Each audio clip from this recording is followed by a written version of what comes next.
Today I am going to tell about Thirukkovalur 42வது திவ்ய தேசம். பெருமாள் திருவிக்கிரமன் நின்ற கோலம், கிழக்கே திருமுக மண்டலம், தாயார் பூங்கோவல நாச்சியார், விமானம் ஸ்ரீ ஹர விமானம், தீர்த்தம் கிருஷ்ண தீர்த்தம், பிரதிக்ஷம் மிருக்கண்ட முனிவர், மகாபலி சக்கரவர்த்தி, மங்களாசாசனம் திருமங்கையாழ்வார்,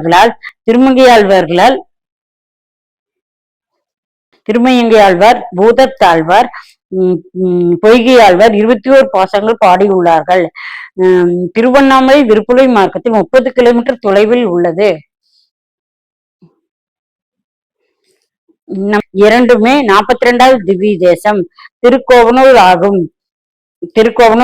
முதலில் பெருமாள் சந்நிதி கண்ணன் சந்நிதியாக இருந்தது. ஆதி காலத்தில் கண்ணனாக இருந்தவர் இன்றும் கோவலூர் நுழையும் போது கண்ணன் சந்நிதிதான். ஆகையால் இப்போது வேற பேர் வந்ததால் திருவிக்கிரம பெருமாள், திருக்கோவலூர் என்ற பெருமாள் பெரியவராகி விட்டார். இப்போது திருவிக்கிரம பெருமாள் எல்லோருக்கும் தெரியும். முதல் பாடப்பட்ட திவ்ய தேசம் இதுதான். ஒரே நேரத்தில் வாமன விக்கிரம அவதாரம் எடுத்த திருக்கோவில் காட்சியை கேள்விப்பட்டு மிருக்கண்ட முனிவர் தாமும் இவ்விரு திருக்கோலங்களை ஒரு சேர காண வேண்டும் என்று எம்பெருமானை குறித்து தவம் இருந்தது ஐதீகம். அன்னம் மனமின்றி கடும் விரதம் மேற்கொண்டு மிருக்கண்ட முனிவரின் தவத்தை மெச்சிய பிரம்மன் வாமனன் திருவிக்கிர கோலத்தை காண வேண்டுமேன் கிருஷ்ணன் என்ற பெயரில் பகவான் கோயில் ஒன்றுள்ள இடமே நீர் தவம் செய்வதற்கு உகந்த இடமா, எனவே அங்கு சென்று கடுதவம் புரிந்துவரன் ஏழைகளுக்கு எல்லாம் வரையது அன்னையானம் செய்ய வேண்டும் என்று கூறினார். அதன்படி மிருக்கண்ட முனிவர் தமது துணைவியார் மித்ராதேவியுடன் தென்புலத்து கிருஷ்ண சேத்திரத்தை அடைந்தார். 12 காலம் இவ்விதமும் அன்னதானம் செய்து கடுதவம் ஏற்பட்டு வருங்காலை ஒரு நாள் மகாவிஷ்ணு ஒரு வைத்தியோகி பிராமணர் ரூபத்தில் வந்து அன்னம் கேட்டு, அப்போது தானம் செய்யக்கூட அன்னமில்லாத நிலை இருக்கும் தனது மனைவின் மித்ராதேவியை அணுகி, மிருக்கண்ட முனிவர் வந்திருக்கும் வேதியருக்கு உடனடியாக அன்னம் படைக்க ஏதாவது செய்ய வேண்டும் என்று கற்பித்து சிறந்த அப்பெண்மணி நாராயணன் நினைத்து அதில் அன்னம் நிரப்பி இருந்தால் அதை பெற்றுக்கொண்டு வரும் மகிழ்வோடு முனிவர் வெளியே வர பகவான் அங்கு சங்கு சக்கரதாரியாய் காட்சி தந்தார். விழுந்து பணிந்த மிருக்கண்ட முனிவர் வாமனன் விக்கிரம அவதாரத்தை தமக்கு காட்டியருள வேண்டும் என்று கேட்டார். அவ்வண்ணமே திருமால் அல்பாரிப்பது திருத்தலம் திருக்கோவலூர் ஆகும். பஞ்சகிருஷ்ண திருத்தலத்தில் ஒன்று கோவலூர் திருத்தலம். கோவலூர் பெருமாள் திருவிக்கிர பெருமாளாக கிருஷ்ணன் என்று சொல்கிறாரோ தான் முதல் இங்கிருந்தார். அதுக்கப்புறம் தான் அவர் திருவிக்கிர பெருமாள். உலகம் முழுவதும் தன் திருவடிகளால் தொட்டு கிருஷ்ணன் அவதாரம், திருவிக்கிரம அவதாரம். ஆழ்வார்கள் முதலில் பாடலை திவ்ய தேசமாக இதுதான். ஒரே நேரத்தில் வாமன திருவிக்கிர அவதாரம் எடுத்த திருக்கோவில் காட்சியை கேள்விப்பட்டு மிருக்கண்டு என்னும் முனிவர்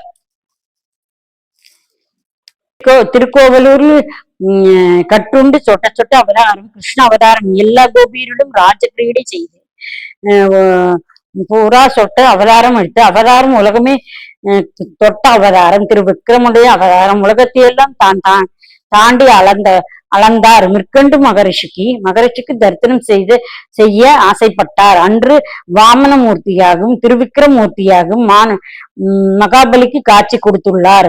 நமக்கு தரிசனம் செய்யும் பாக்கியம் கிடைக்கவில்லையே என்று வாமன் குள்ளமாக உடைத்து போனால் மகாபலி இடத்தில் 3 அடி மண் கேட்டார்.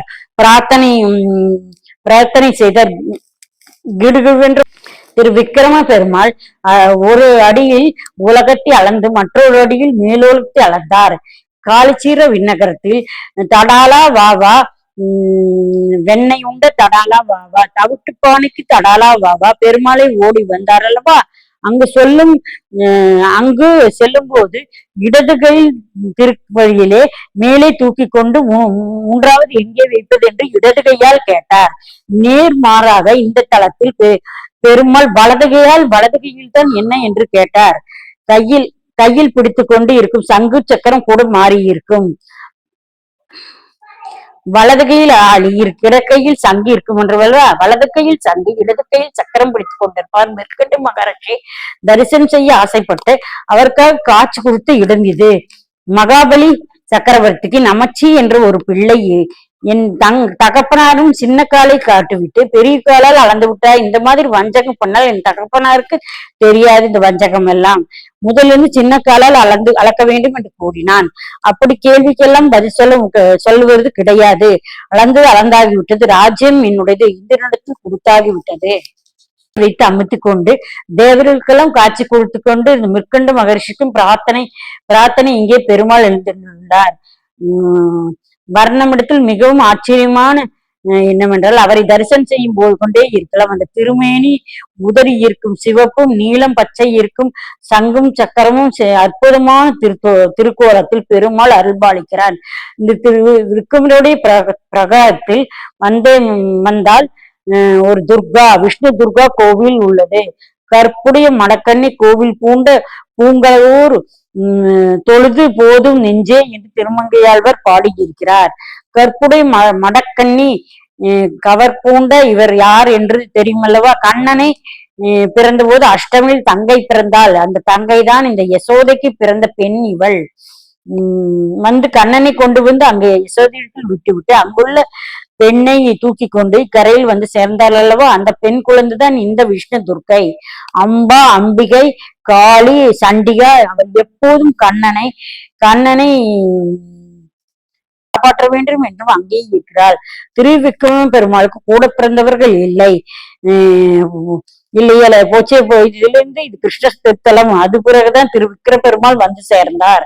தாட்சாயினி நதி, கிருஷ்ணபத்ர நதி, ஆச்சரியமான ஆழ்வார்கள் வந்து 3 பேர் பாடத் தொடங்கினார். இங்குதான் பொய்கை ஆழ்வார், பூதத்தாழ்வார், பேயாழ்வார் இங்கு வந்து சேர்ந்தார். மேற்கொண்டு தவம் பண்ணி கொண்டிருந்த ஆசிரமத்தில் அவருடைய ஆசிரமத்தில் இடதுகளில் 3 பேரும் வந்தார். முதல் ஆழ்வார் வந்தார், 2வது ஆழ்வார் வந்தார், 3வது ஆழ்வாரும் வந்தார்.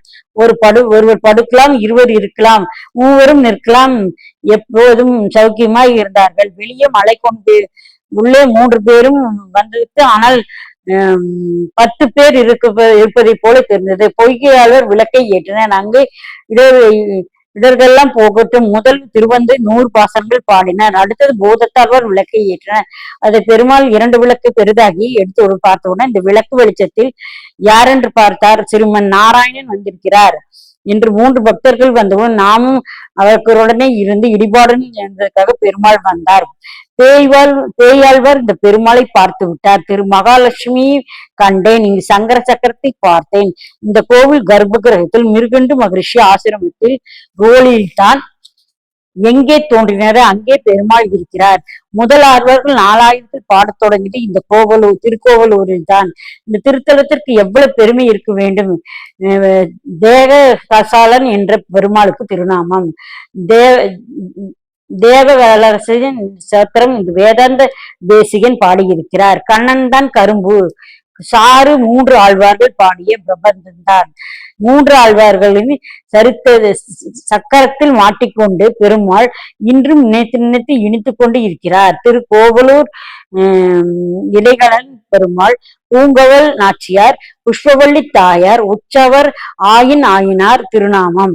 தாயார் கஜலட்சுமி தாயார். சக்கர தீர்த்தம், சிறு வெண்ணெய் ஆறு, கிருஷ்ணா ஆறு தீர்த்தமாய் இன்றும் நாம் சென்று அங்கே தரிசனம் செய்யலாம்.